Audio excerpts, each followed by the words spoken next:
So let's continue with the movement or movement technique. So ang movement or ang movement technique mo ni siyang pagbalhin-balhin sa mga forces while gakandak sila og operation sa battlefield. Kay dili man sad mahimo no nga mo diha lang magpundo ang mga forces sa isa lang ka lugar. And also ang movement or ang movement technique nagrefer na siya sa distances between soldiers, fire team, platoons, and squads. So what are the differences between movement technique and formation? Ang movement technique is relatively or not fixed rather.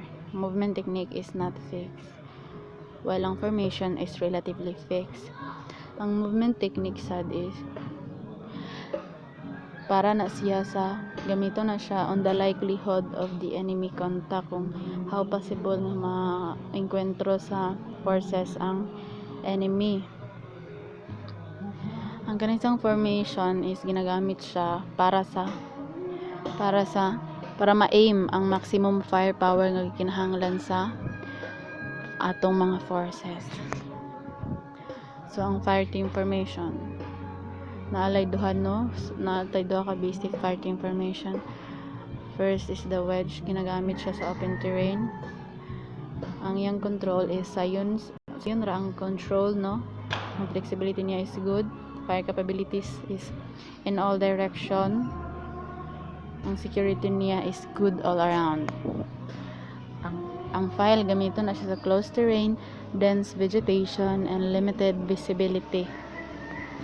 Control is mas sayon but is less flexible. It only allows immediate fires to the flank or side to side. Ang security is maayo or kuan lang, mas secure siya sa side by side. Squad formation. So natay tulo ka squad formation. So madiretso na lang ta sa table aron mas madali siya. So ang first type of squad formation is the column. Ang column ginagamit ni siya kung nanginahanglan ang squad sa primary formation where its control is good and it also facilitates maneuver, good dispersion laterally. Dispersion laterally is meaning sa dispersion is kanang pagkatag-katag. So dispersion laterally means pagkakalat-kalat sa kanang isig kakilid bitaw sa squad or sa platoon. Maghatag ni siya og large volume sa both sides pero limited lang sa atubangan. Security niya is good all around. Ang line pod ginagamit ni siya kung nanginahanglan ang squad og maximum firepower sa front part sa squad. Pero ang iyang control is dili kayo siya maayo pareho sa squad column. Ang flexibility niya ay limited lang ang maneuver capability pero mag-allow siya og maximum yet immediate fire to the front. Ang security niya is good to the front. Gamay lang sa kilid og sa likod. While ang file pod gamiton na siya sa closed terrain, dense vegetation og limited visibility. Wherein ang iyang control is mas sayon pero maglisod og maneuver ang squad if naka-file formation sila. Yang fire capabilities, immediate fires to the flank pero least dili kayo secure. Next, ang platoon formation. We have 6 types of platoon formations. First, ang column. It is used when the platoon needs primary movement formation. Control niya dani is good para sa pagmaneuver no. Ang flexibility niya, good dispersion laterally. Spread, narada dispersion meaning spread. Pag spread pakilid nga spreading pakilid. dispersion laterally. Yung fire capabilities, limited ang firepower niya sa likod pero taas sa isig kakilid, flank. Movement niya is good. Next, ang Light with Squads Online. Gamito ni siya kung nanginahanglan ang platoon og maximum firepower sa front part sa platoon og ang enemy situation is known or nakahibalot ta kung unsa nay sitwasyon sa kaaway. Pero ang iyang control is difficult. Yung flexibility dani minimal lang kaayo, no. Mag-allow siya og maximum firepower sa atubangan while gamay lang sa isig kakilid og sa likod. Movement niya is hinay.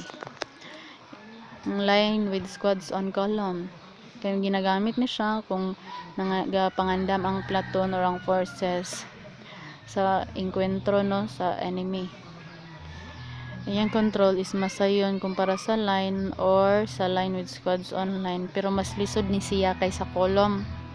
Ang iyang flexibility is mas greater or mas dako kumpara sa column, pero mas lesser kumpara sa line with squads online.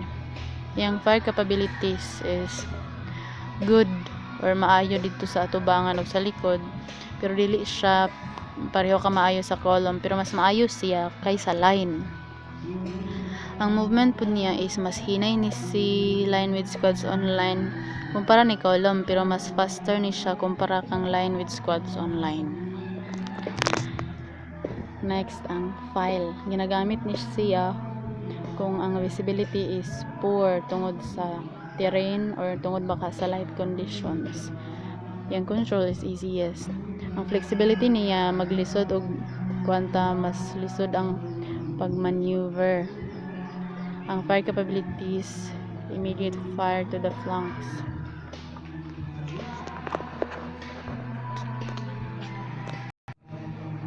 Fire to the flanks. And then mas paspas iyang movement. Ang V-pod, ginagamit ni siya kung ang enemy situation is kanang vague or kanang malabo bitaw, murag dili walay klaro. And then, pero ang contact is expected or ang encuentro is expected sa forces. Yung control dani is difficult. Ang flexibility niya, duha ka squad ang naa sa tubangan para sa immediate firepower ug usa ka squad ang naa sa likod para sa movement. If ever maengkwentro ang kaaway gikan sa isig kakilid or flank. Flank meaning kanang kilid sa platoon. Fire capabilities, immediate yet heavy volume of firepower to the front or sa flanks. Mas hinay ang iyang movement. Lastly is the wedge. Pareho ni V, ginagamit ni siya kung ang enemy situation is vague or malabo. Pero ang enkwentro is dili expected, no, murag impossible ra nga maengkwentro ang kaaway. Yang control is mas lisod pero mas maayo kaysa V og sa line with squads online. Ang flexibility, it allows the leader to make contact with a small element and still have two squads to maneuver. Next, ayang fire capabilities, heavy volume of fire sa front o sa flank, pero ang iyang movement is slower. So kung ang platoon ang ginahanglan og fast movement, ang mas maayo nga formation is ang file when the platoon requires speed. Next, ang movement techniques. Ang movement techniques mao ni ang ginagamit sa forces to traverse over a terrain. Nani siya tulo ka type. Una, ang traveling. Ginagamit din siya kung murag imposible ra nga maengkwentro ang kaaway. Pero more control but less dispersion, but fastest movement or speed but is least secure. traveling overwatch pod, ginagamit ni siya kung na higher ang possibility nga maengkwentro ang kontra.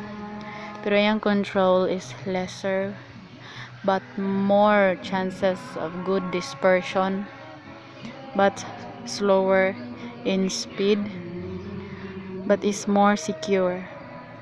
Ang bounding overwatch pod ginagamit siya kung ang engkwentro sa kaaway is expected na or posible na maengkwentro ang kaaway. Yung control is most dispersion also, but with the slowest speed but with most security. So that is all. I hope I had delivered the necessary knowledge for this subject. Thank you and advance Happy New Year sa tanan.